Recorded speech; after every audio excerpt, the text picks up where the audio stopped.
কি করছো? এটা কি কি করছো? হ্যাঁ, লোটে মাছ কাটছি। লোটে মাছ কাটছি। লোটে মাছের কি হবে আজকে? লোটে মাছ, লোটে মাছের ঝাল হবে। পেঁয়াজ, রসুন, সর্ষে বাটা, বেগুন দিয়ে এটাকে ঝাল ঝাল করে করব। বন্ধুরা, আজকে আমি লোটে মাছের ঝাল করব। এই যে দেখতেই পাচ্ছ আমি কাটছি মাছগুলোকে। আজকে ছুটির দিন একটু দেরি হয়ে গেল, তো সঙ্গে তো শাক করলাম, ডাল করলাম টমেটোর, আবার এখন মাছটা কাটছি। সব মাছ কেটে একটু রান্না করতে সময় লাগে, যারা করে তারা জানে অবশ্য। তো ছুটির দিন কোনো ব্যাপার না, একটু দেরি করেই হবে।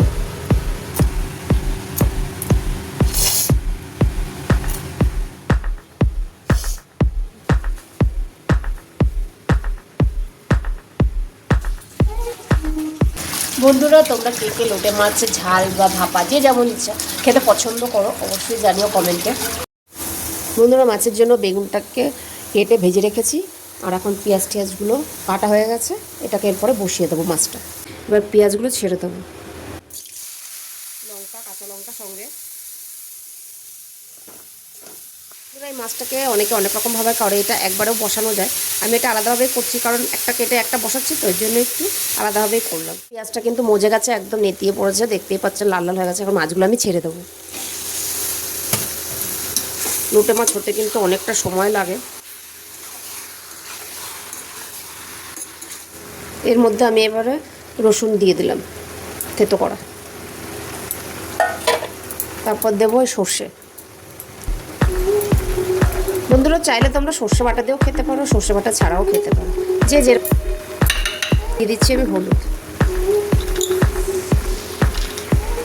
লঙ্কার গুঁড়ো,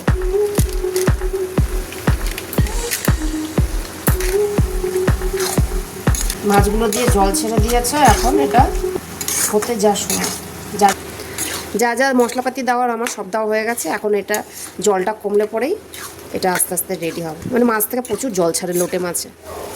বন্ধুরা, মাছটা অনেকটাই শুকিয়ে আসছে। এখন এর মধ্যে বেগুন আর ধনেপাতা দেবো।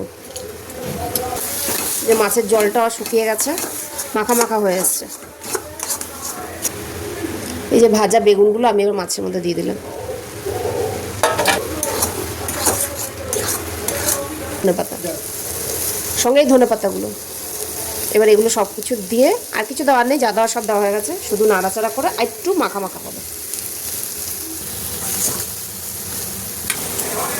বন্ধুরা, তোমরা তো আমার রেসিপিটা দেখলে, এবার রেসিপিটা কেমন লাগলো অবশ্যই কমেন্টে জানিও আর শেয়ার করে দিও। দেখতে থাকো পরের ভিডিওর জন্য।